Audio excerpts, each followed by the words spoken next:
Hello dear students, friends, welcome. பொதுத் தேர்வு எழுத உள்ள 11th and 12th மாணவர்களுக்கு நம்முடைய சேனல் சார்பாக வாழ்த்துக்கள். உங்களுடைய பொதுத் தேர்வை மிக சிறப்பாக எழுதுங்க. நாளை 12th மாணவர்களுக்கு இந்த எக்ஸாம் ஆரம்பிக்குது. மார்ச் 4 11th மாணவர்களுக்கு எக்ஸாம் ஆரம்பிக்குது. ஸோ நிறைய தேர்வுகள் எழுதியிருக்கீங்க. கான்ஃபிடென்ட்டாக இருங்க, நல்லா படிங்க. உங்களுடைய பொதுத் தேர்வை நிச்சயமாக நல்ல மதிப்பெண் எடுப்பீங்க. ஸோ இந்த வீடியோவில் கடந்த 9 மாதங்கள், கடந்த ஜூன் மாதத்திலிருந்து பிப்ரவரி வரைக்கும் 9 மாதங்கள் இந்த தேர்வுக்காக தயாராகி வரீங்க. இந்த தேர்வுக்கு முந்தைய ஒரு 9 மணி நேரம் ரொம்ப ரொம்ப முக்கியம். நீங்கள் இந்த 9 மணி நேரத்தை சரியாக பயன்படுத்தினீங்கண்டா, படிக்கிறதுல மட்டும் உங்களுடைய கவனத்தை முழுவதும் செலவழிச்சிங்கண்டா, ரிவைஸ் நல்லபடியாக பண்ணி பொது தேர்வில் சிறப்பாக தேர்வு எழுதுறதுக்கு இந்த கடைசி 9 மணி நேரம் ரொம்ப ரொம்ப யூஸ்ஃபுல்லாக இருக்கும்.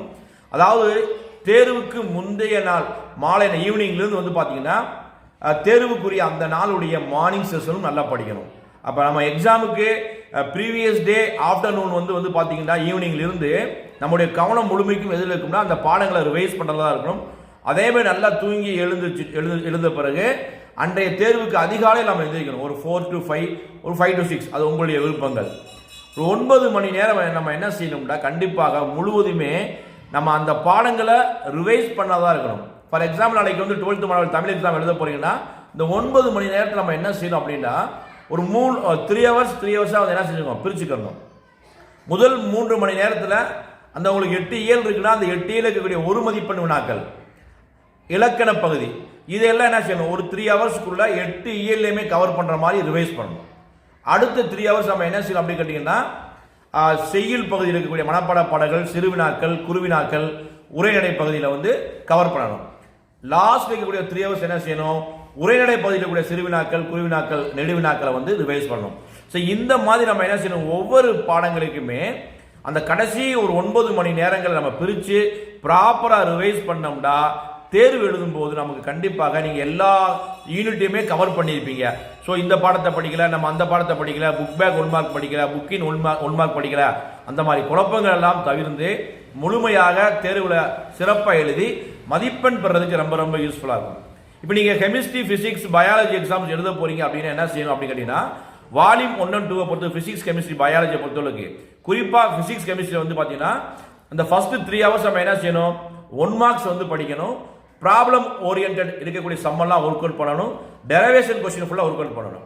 அடுத்த 3 ஹவர்ஸ் என்ன செய்யணும், வால்யூம் 1 and 2 இருக்கக்கூடிய பாடங்கள் இருக்கக்கூடிய 2 மார்க்ஸ், 3 மார்க்ஸ் ரிவைஸ் பண்ணணும். ஃபைனல் 3 ஹவர்ஸ் என்ன செய்யணும், வால்யூம் 1 and 2 இருக்கக்கூடிய 5 மார்க்ஸ். ஸோ இதே மாதிரி தான் பிசிக்ஸ், கெமிஸ்ட்ரி, பயாலஜியை பொறுத்தவரைக்கும் என்ன இருக்கும், புக்கில் நிறைய கேள்விகள் கேட்குறாங்க, நிறைய டயக்ராம் கொஸ்டின் இருக்கு. ஸோ இந்த மாதிரியா ப்ரிப்பரேஷன் பண்ணணும். ஸோ நீங்கள் மேக்ஸ் அந்த என்ன செய்யணும், அதே மாதிரி தான் மேக்ஸுக்கு 1 மார்க்கை பொறுத்தவரைக்கும் உங்களுக்கு 20 1 மார்க்ஸ் வருது.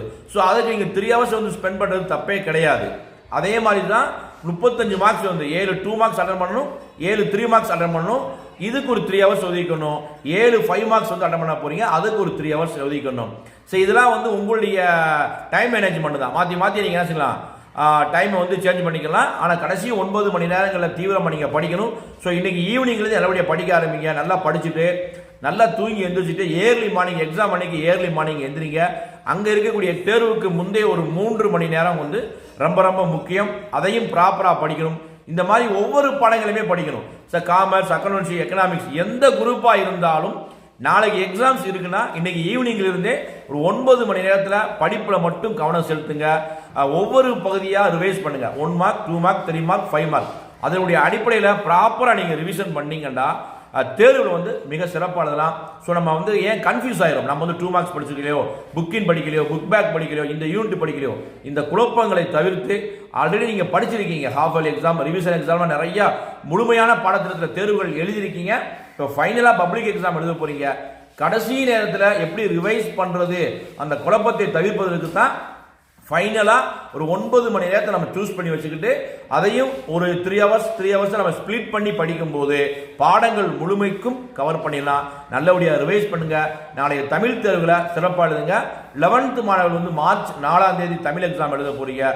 உங்களுடைய தேர்வுகளையும் மிக சிறப்பாக எழுதி உங்களுடைய பொதுத் தேர்வில் அதிக மதிப்பெண் பெற நம் சேனல் சார்பாக வாழ்த்துக்கள். இந்த வீடியோ பிடிச்ச லைக் பண்ணுங்க, மறக்காம இதோட ஃப்ரெண்ட்ஸ்க்கும் ஷேர் பண்ணுங்க. All the best. தேங்க்யூ.